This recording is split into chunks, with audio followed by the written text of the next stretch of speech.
बहुत बार ऐसा देखने को मिलता है जो ज्यादा भगवान का पूजा पाठ करता है वही सबसे ज्यादा दुखी होता है, जबकि कोई नास्तिक आदमी जो भगवान को नहीं मानता, कभी पूजा पाठ नहीं करता, कभी संतों का संग नहीं करता, वह सबसे ज्यादा सुखी जीवन जीता है। यह सब चीजें देखकर कभी कभी तो ऐसा लगता है कि भगवान ही गलत है, भगवान का न्याय ही गलत है। यह कोई कहानी नहीं है, ऐसा हर किसी के साथ होता है। दोस्तों, आज के इस वीडियो में हम आप लोगों को इसके पीछे के कारण के बारे में बताने वाले हैं। भगवान श्री कृष्ण ने स्वयं इसका उत्तर दिया है। आखिर ज्यादा पूजा पाठ करने वाले लोग दुखी और परेशान क्यों रहते हैं? इसका उत्तर भगवान श्री कृष्ण ने श्रीमद् भागवत गीता के माध्यम से बड़ी स्पष्टता के साथ बताया है। तो चलिए फिर शुरुआत करते हैं। तो कमेंट में जय श्री कृष्णा जरूर लिखें। तो चलिए शुरू करते हैं दोस्तों। बात द्वापर युग की है, जब भगवान श्री कृष्ण और अर्जुन के बीच संवाद हो रहा था। तब अर्जुन ने भगवान श्री कृष्ण से पूछा कि माधव, जो लोग ज्यादा पूजा पाठ करते हैं वह ज्यादातर दुख और परेशान रहते हैं, इसके पीछे क्या कारण है?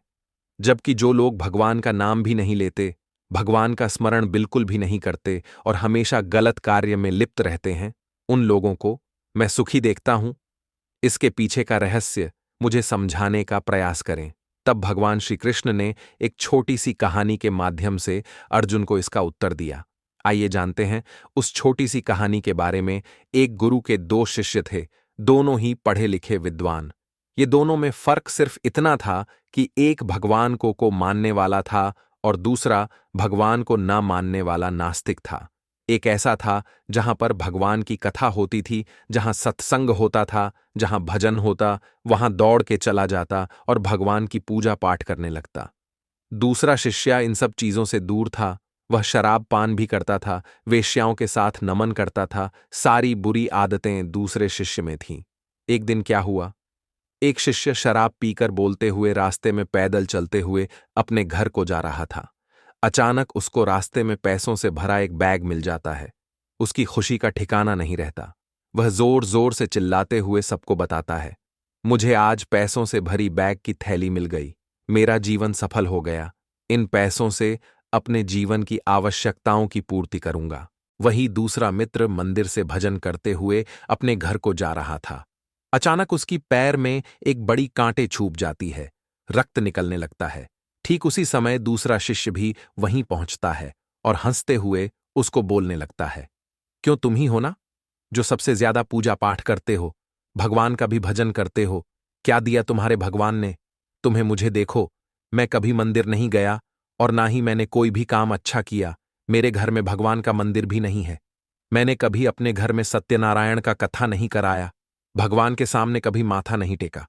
फिर भी मैं कितना संपन्न हूं, अमीर हूं। मेरे पास पैसों की कोई कमी नहीं है।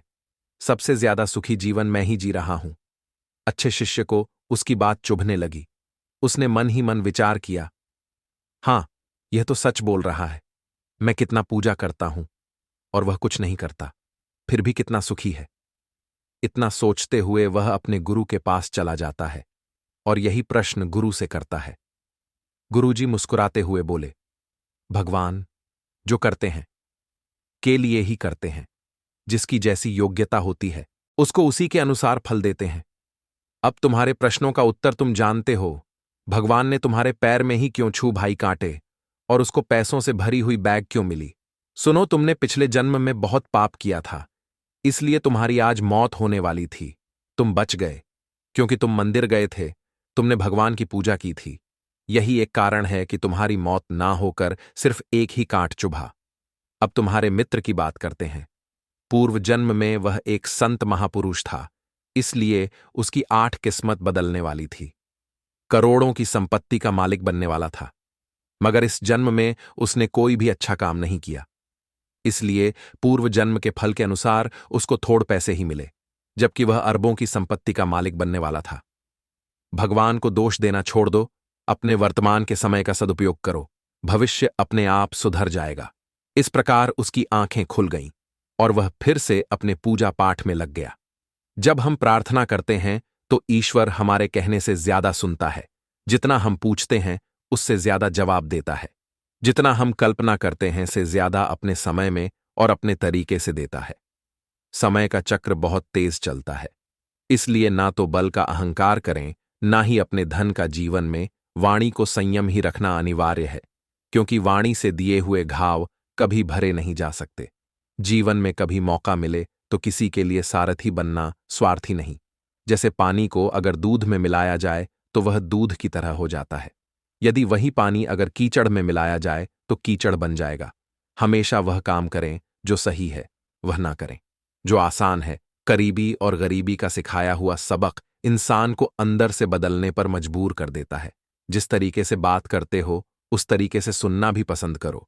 ईश्वर को अपना सबसे करीबी दोस्त बना लो, क्योंकि परमात्मा ही एक ऐसा है जो तब तक साथ देते हैं जब सारी दुनिया हमारा साथ छोड़ देती है।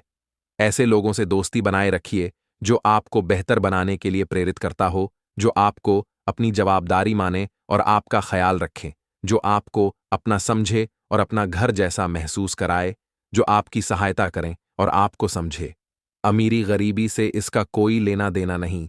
रोने वाले महलों में भी रोते हैं, और किस्मत में खुशी तो झोपड़ी में भी हंसी गूंजती है। विश्वास में वह शक्ति है जिससे उजड़ी हुई दुनिया में प्रकाश लाया जा सकता है। विश्वास पत्थर को भगवान बना सकता है, और विश्वास भगवान के बनाए इंसान को पत्थर दिल बना सकता है। किसी की यादों में घुट घुट कर मरने से अच्छा है कि आप अपनी ताकत को अपने लक्ष्य पर लगाओ और इतने सफल बन जाओ कि एक दिन आपको छोड़ने वाला पछताने लगे। कामयाब व्यक्ति की चमक लोगों को दिखाई देती है। उसने कितने अंधेरे देखे हैं, ये कोई नहीं जानता। यदि सपने सच नहीं हो रहो तो रास्ते बदल लो। सिद्धांत नहीं तो दोस्तों, आज के लिए बस इतना ही उम्मीद करते हैं हमारे द्वारा दी गई जानकारी आपको पसंद आई होगी।